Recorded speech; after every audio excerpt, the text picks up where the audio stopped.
Ever find yourself kind of wondering, like, what you'd do if you were stuck in a POW camp? Could you pull off one of those crazy escapes? A tale worthy of a Hollywood thriller. Well, today's deep dive is right up there with the most daring escapes ever attempted. The Cowra Breakout, August 5th, 1944. We're in Cowra, Australia. Picture a small town, pretty quiet, and suddenly, bam, over 1,000 Japanese POWs make a run for it. It wasn't just a few guys sneaking out after lights out either. This was a full-blown, coordinated assault. And that's what we're really digging into today. Not just the how, but the why. What led to this many prisoners risking it all in such a dramatic fashion? To understand the Cowra Breakout, we need to understand the world these POWs came from. What was happening inside that camp, and maybe even more importantly, what were the cultural differences at play that help explain their actions? Okay, so picture this. It's 1944, Cowra POW camp. It's home to prisoners from a bunch of different countries, right? You've got Italians, Indonesians, Koreans. A real melting pot of nationalities, each with their own story to tell. Exactly, but the Japanese compound, well, that's where things were really starting to boil over. Overcrowding was a huge problem. Imagine over 1,000 prisoners crammed into a space that was already stretched thin. And that's before we even factor in the cultural dimension. You see, the Japanese military culture of that time, well, let's just say surrender was not exactly part of the plan. Dying in battle, fighting for the emperor, that was the honorable way out. So I can only imagine what it was like for these soldiers. Captured, their whole world turned upside down. It's almost impossible for us to truly grasp the depth of their shame, the feeling of utter dishonor. And then, on top of everything else, the Australians decide to separate the Japanese officers from the non-commissioned officers. Logistically, it probably made sense, just trying to keep things organized. Seems like a simple enough move, right? But what the Australians may not have fully grasped was the profound impact this would have. Because in Japanese culture, that kind of separation, it wasn't just about physical space. You've hit the nail on the head. This was about honor, rank, Right. things that were absolutely central to their identity as soldiers, as Japanese men. To separate them in this way, well, it was seen as a direct blow to their very being. And unknowingly, the Australians had just struck a match that would ignite the Cowra Breakout. So it's August 5th, 1944, right?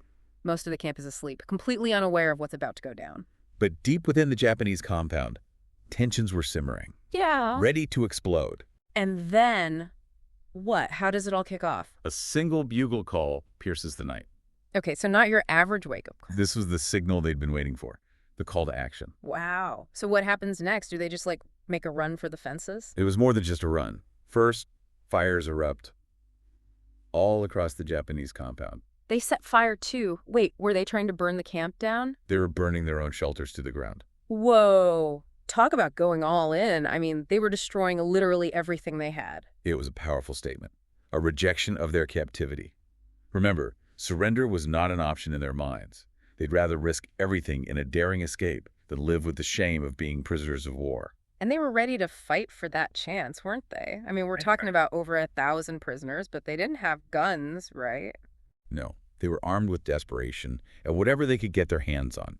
Sharpened mess knives, baseball bats wrapped in barbed wire. They improvised. So they just stormed the fences. Picture it, this wave of humanity surging towards the fences in the dead of night. Australian guards, caught totally off guard. Absolute chaos. Total pandemonium. Some prisoners charged into hand-to-hand combat with the guards, while others vanished into the darkness. The Australians, were they prepared for something on this scale? Nothing could have prepared them for that night. Remember, this wasn't a few guys trying to slit through the wire. This was a mass breakout, over 1,000 prisoners acting in concert. And tragically, like most stories of this magnitude, it came at a cost. People died, right? The breakout and the manhunt that followed. Over 200 Japanese prisoners lost their lives. Some in the initial chaos, others from injuries, exposure. The Australian bush is unforgiving. And 4 Australian soldiers killed in the line of duty defending the camp. Men like Private Benjamin Hardy and Private Ralph Jones. They held their position, manned their machine gun even as they were overrun. Those names should be remembered. Their bravery. They were posthumously awarded the George Cross, highest honor for civilian gallantry. A stark reminder that even in the midst of such chaos and brutality, acts of incredible courage shine through. It's a tragic chapter in this story, but one we can't ignore. Man, the sheer scale of it, it's hard to wrap your head around the impact an event like this had, not just on the people who are there, but on Australia as a whole. It really forced a reckoning, a moment where Australia had to look in the mirror and ask some tough questions about how they were handling prisoners of war, especially those from such different backgrounds. So, after something as chaotic and frankly terrifying as the Cowra Breakout, what do? Just beef up security, try to forget it ever happened? You'd think so, right? Mm-hmm. But something interesting happened. Instead of just doubling down on the old ways, the Australians decided to try something radical: understanding. Wait, really? They actually tried to bridge that cultural divide? They did. One of the biggest changes: cultural sensitivity training. They made it mandatory for the guards, for anyone working with the POWs. Huh. So they're trying to get inside the heads of the people they're guarding. Exactly. And get this, they even started offering Japanese language classes.